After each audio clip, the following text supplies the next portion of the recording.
Hi friends, welcome back to my channel. Interesting facts కోసం నా ఛానల్ను సబ్స్క్రైబ్ చేసుకోండి. పక్కనే ఉన్న బెల్ ఐకాన్ని ప్రెస్ చేయడం ద్వారా నేను అప్లోడ్ చేసే లేటెస్ట్ వీడియోలను నోటిఫికేషన్ ద్వారా పొందండి. పుట్టుక చావు మాత్రమే నిజం, మధ్యలో ఉన్నదంతా ప్రయాణమే. మనం వెళ్ళిపోయాక జ్ఞాపకాలు కూడా మెల్లమెల్లగా కనుమరుగవుతాయి.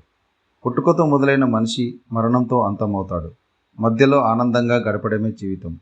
చావును ఎవరు ఆపలేరు, ఇది ఖచ్చితంగా తెలుసుకోవాలి.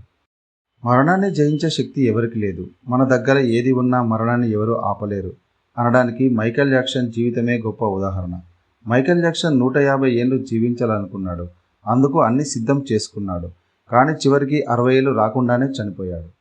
మైకేల్ జాక్సన్ తన రోజువారీ చెకప్ల కోసం 12 మంది వైద్యులను నియమించుకున్నాడు. ప్రతిసారి వారు మైకేల్ జాక్సన్ను తనిఖీ చేసేవారు.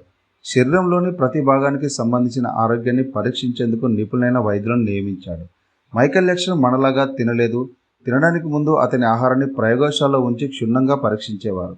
ఏ ఆహారం తీసుకోవాలి, ఎంత పోషకాలు ఉండాలి, అన్ని నిర్ణీత మొత్తంలో ఉండాలని లెక్కలు వేసుకొని తినేవాడు మైకేల్ జాక్సన్. ఇది మాత్రమే కాదు, మైకేల్ జాక్సన్ వ్యాయామాన్ని పరీక్షించడానికి 15 మందిని నియమించారు. ప్రతిరోజు మైకేల్ జాక్సన్ ఆక్సిజన్ స్థాయిని తనిఖీ చేసేవారు. అంతేకాదు, శరీరంలో ఏదైనా భాగానికి నష్టం జరిగితే ఆ అవయవాన్ని భర్తీ చేసేందుకు అవయవ దాతలను కూడా నియమించారు. అతని రక్తం ఇచ్చేందుకు దాతలను కూడా ముందుగా బుక్ చేశారు. ఆ దాతల ఆరోగ్యాన్ని అన్ని ఏర్పాట్లు చేశారు. ఆ దాతల ఆరోగ్యాన్ని ఎప్పటికప్పుడు పర్యవేక్షిస్తూ ఉండేవారు. 150 ఏళ్ళు బతకాలన్న మైకేల్ జాక్సన్ అత్యాశ ఎందుకు కారణం? అంతా నా దగ్గరే ఉంది. కొంచెం ఆరోగ్య సమస్య వస్తే ట్రీట్మెంట్ ఇవ్వడానికి నా దగ్గర నిపుణుల బృందం ఉంది. శరీరానికి సంబంధించిన ఏదైనా అవయవ దానం చేయడానికి నా దగ్గర అన్ని ఏర్పాట్లు ఉన్నాయి. రోజు హెల్త్ చెకప్లు ఉంటాయి అనుకున్నాడు మైకేల్ జాక్సన్. నాకేమీ జరగదని అనుకున్నాడు. అందుకే ఇదంతా చేశాడు మైకేల్ జాక్సన్. కానీ 50 ఏళ్ల వయసులోనే చనిపోయాడు. మైకేల్ జాక్సన్ నేడు ఈ ప్రపంచంలో లేకున్నా ఎందరో సంగీత అభిమానుల గుండెలో చిరస్థాయిగా నిలిచిపోయారు. ఆయన పాడిన పాటలు, చేసిన డ్యాన్స్ ఇప్పటికీ కుర్రకారును హుషారెత్తిస్తూనే ఉంటాయి.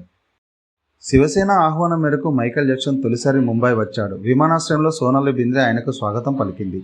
ఆ సమయంలో బాలీవుడ్ నుంచి మాత్రమే కాకుండా సౌత్ పరిశ్రమ నుంచి కూడా చాలామంది తారలు ఆయనను కలవడానికి వచ్చారు. మైకేల్ జాక్సన్ జీవితం వివాదాలతో కూడుకున్నది. అతను చాలాసార్లు లైంగిక వేధింపుల ఆరోపణలు ఎదుర్కొన్నాడు. 2002లో తన బిడ్డను బాల్కనీ వెలుపల వేలాడదీసినప్పుడు ఈ నటుడు వెలుగులోకి వచ్చాడు. లైంగిక వేధింపుల ఆరోపణలపై అతను 2 రోజులు జైల్లో గడిపాడు. మైకేల్ జాక్సన్ ప్రత్యేకంగా ఏర్పాటు చేసిన ఆక్సిజన్ గదిలో నిద్రపోయేవాడు. ఇలా చేయడం ద్వారా అతడు ఎక్కువ కాలం జీవించవచ్చని నమ్మాడు. మార్చి 2009లో మైకేల్ జాక్సన్ ఇది తన చివరి కచేరీ అని చెప్పాడు. దీని తర్వాత మైకేల్ ఏ కచేరీ చేయడబోవడం లేదన్నాడు. అతను జూన్ 25, 2009లో గుండెపోటుతో మరణించాడు. మైకేల్ జాక్సన్ మరణం తర్వాత అతని మృతదేహాన్ని 2 సార్లు పోస్టుమార్టం కోసం పంపారు. ఎందుకంటే మైకేల్ను హత్య చేసినట్లు కుటుంబ సభ్యులు ఆరోపించారు. మైకేల్ పోస్టుమార్టం నివేదికలో అతని శరీరం చాలా సూది గుర్తులు ఉన్నాయని చెప్పబడింది. మరణానికి కొన్ని గంటల ముందు అతను పెద్ద మొత్తంలో డ్రగ్స్ తీసుకున్నట్లు కూడా చూపించింది. ఫోరెన్సిక్ మరియు టాక్సాలజీ పరీక్షల ప్రకారం మైకేల్ జాక్సన్ మరణానికి ఓవర్డోస్ డ్రగ్స్ కారణమని నిర్ధారించారు. ఆయన శరీరంలో ప్రొపనోలాల్ అనే శక్తివంతమైన సెడేటివ్ మోతాదును అధికంగా ఉపయోగించడంతో ఇది హార్ట్ ఫెయిల్యూర్కు దారితీసిందని డాక్టర్లు ధృవీకరించారు. మైకేల్ జాక్సన్ మరణ వార్త ప్రపంచవ్యాప్తంగా ఉన్న శ్రేయోభిలాషులను దిగ్భ్రాంతికి గురిచేసింది. మైకేల్ జాక్సన్ మరణించినప్పటికీ ఆయన సృజనాత్మకత, పాటలు, నృత్య ప్రదర్శనలు యావత్తు ప్రపంచాన్ని ప్రభావితం చేస్తూనే ఉన్నాయి.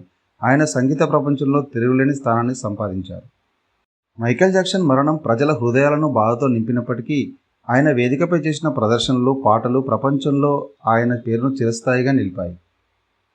మరిన్ని ఇంట్రెస్టింగ్ వీడియోల కోసం నా ఛానల్ను సబ్స్క్రైబ్ చేసుకోండి. పక్కనే ఉన్న బెల్ ఐకాన్ని ప్రెస్ చేయడం ద్వారా నేను అప్లోడ్ చేసే లేటెస్ట్ వీడియోలను నోటిఫికేషన్ ద్వారా పొందండి.